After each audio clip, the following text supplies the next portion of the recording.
So anyway, part two.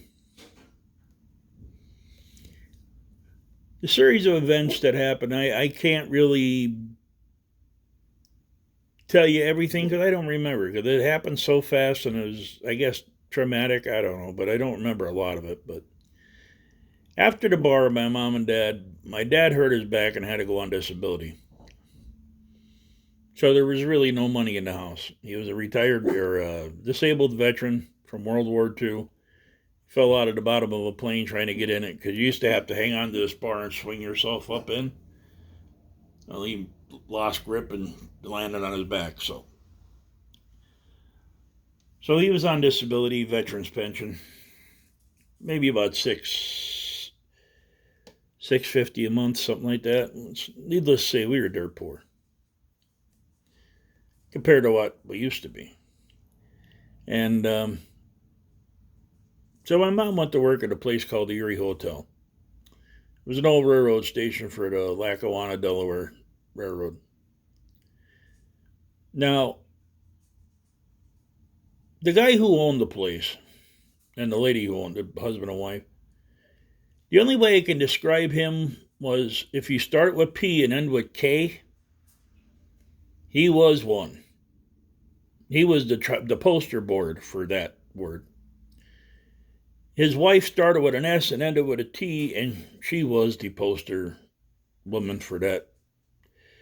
Even so much as the fact that she was tricking out some people that was at the bar. They had a hotel upstairs, easy access. Through the whole thing, though, there was a little girl upstairs. Her name was Denise. I got to know her. We used to play together every night. We went down to the bar. And we had a good time. I mean, but she had to go home, of course, 6:30, 7 o'clock, do her homework, eat her dinner, get ready for school.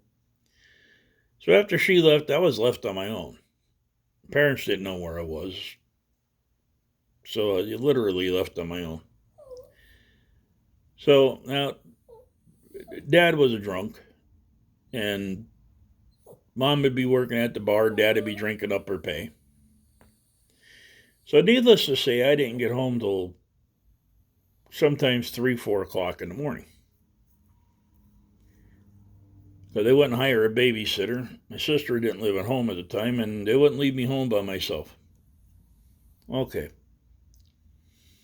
So I was a wild child at that point. And outside of the fact, I had quite a few scrapes with the owner of the bar, Mr. P. It was a mess. I mean, it was just them getting drunk, and then they'd come home and start on each other and get into a fight. I get drunk in the middle of it. It's like, hey, I'm going to bed. No, you're not. You're coming over here. That's okay. And then I get drunk in the middle of this, and then 7 o'clock would roll around. Time to go to school. I haven't slept. You're going to school. I haven't slept. You're going to school. No, yes, no, yes, no, yes. Bang, slap, bang, smack. Go to school anyway. So after a while, I just learned, just shut up, go to school, sleep on the bus. Hopefully I get enough sleep. So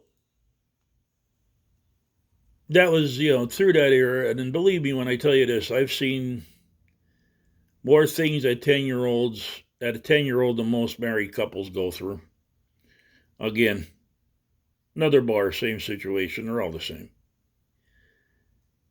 So for a while in the summer there, I was literally a wild child. I'd take my fishing pole with me and my stuff, and I didn't have a knife or anything at the time.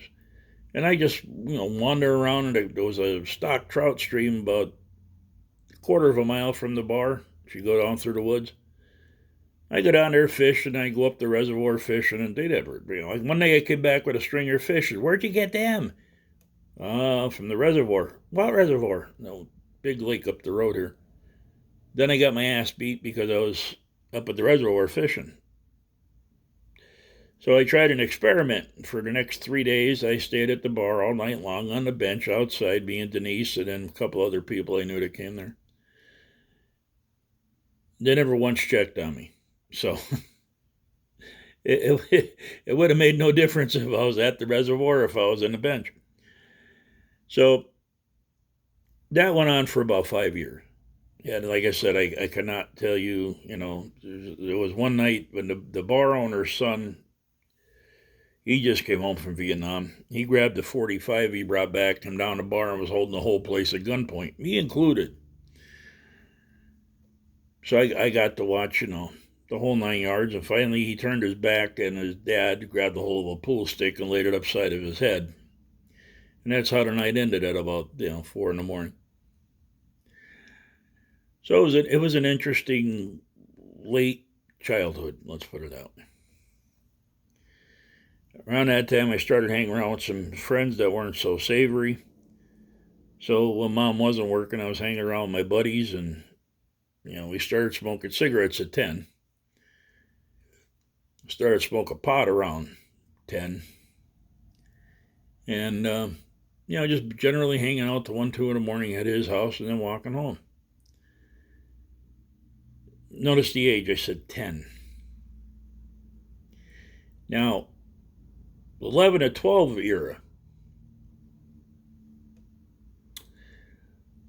Where do you start with that? So I was hanging around with this kid. Mom had quit that bar, went bartending a couple places. So at that point in time, that's it. I'm staying home myself. I can't take this crap.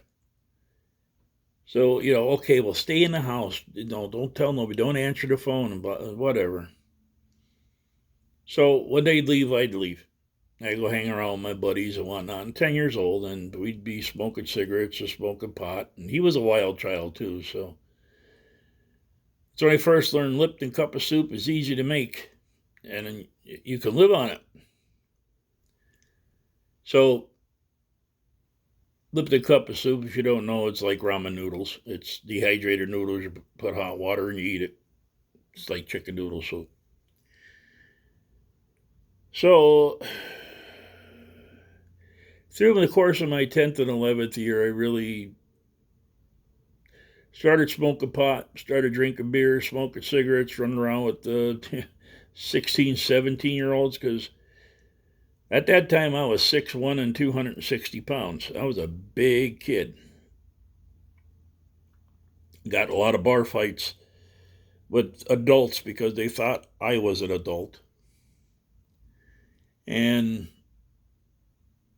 I learned how to shoot pool from a guy named Jimmy Rempe. Some of you might know the name. He's a pool professional, but he lived here in Scranton. He used to go to the Erie all the time. He taught me how to shoot pool. And Alex Krieger, he was another pool professional that taught me. Around that time, I got my first guitar. My uncle gave it to me, and I started learning how to play guitar. Before that, though, when I was 8 years old, there used to be a band called the Silvertones that played at the Erie. And one night I said to Sam, he said, I'd like to sing. He said, can you sing? I said, oh, yeah, I can sing. So what do you know? I said, I know Saturday Night. But Bay City Rollers? Oh, I don't know. You sing it, we'll copy it. Okay. So that's the way it went.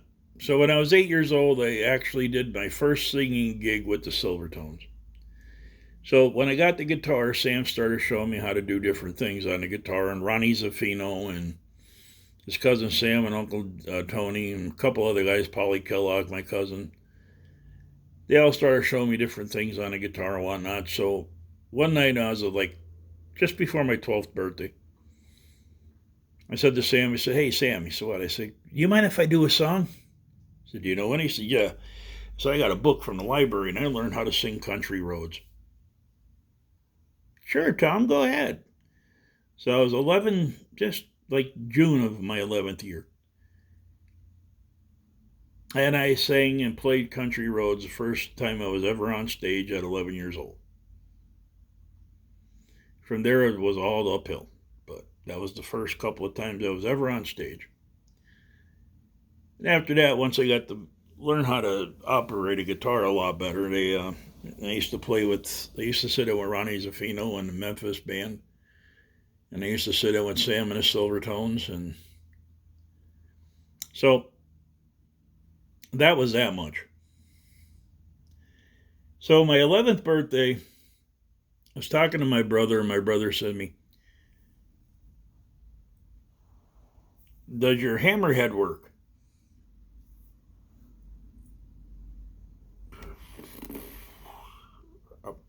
What the hell are you talking about? Does your manhood work? Oh, yeah. Did you go into puberty yet? Are you developed? Yeah. I got a surprise for you on your birthday. Okay. So on my 11th birthday, 12th birthday, I'm sorry. He comes up, he picks me up at the house. He has a six pack in the car, so we're having a few beers, and he takes me back to his apartment.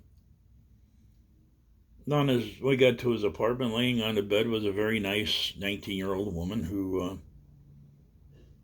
taught me a little more on the guitar.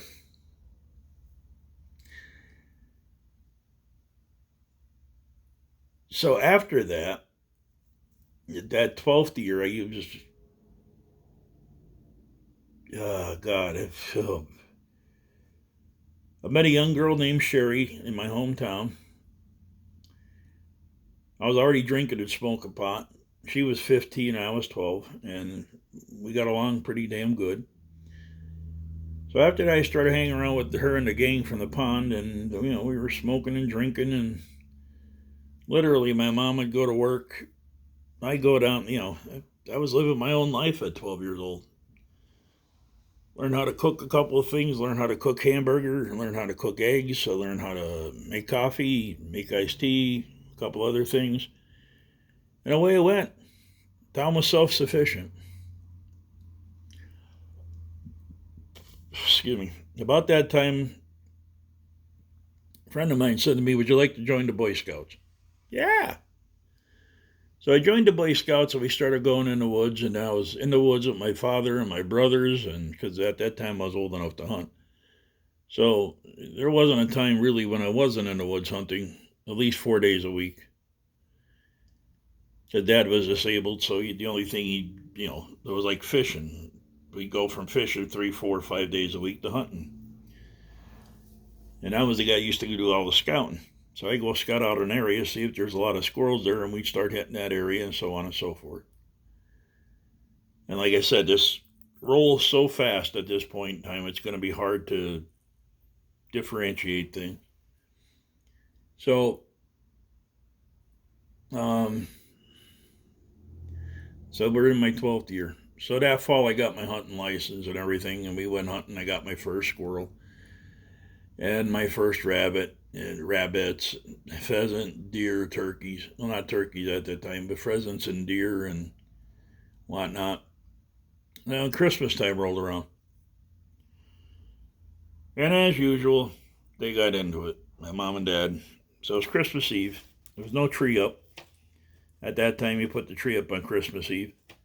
There was no tree up, there was no presents, and there was no dinner. And I remember it distinctly that they got into a fight, and my dad grabbed my mother's purse, took the last of the household money out of it, and took off to the bar. He got home Christmas Day at 8 o'clock. And there was no dinner, there was no presents, there was no tree, there was no nothing. So, Christmas vacation's over with, and I learned that you can lie your way through things. Because, everybody be in school, I got this, I got that, I got this. What do you get, Tom? He's like, oh, I got this and I got that, but, I can't bring it to school. And, BS story, and they believed it. So that's going to start a dark period in my life that we'll cover on the next one. So this is Tom. I hope you liked the video. I appreciate your time and your patience. And we'll see you guys on the next one.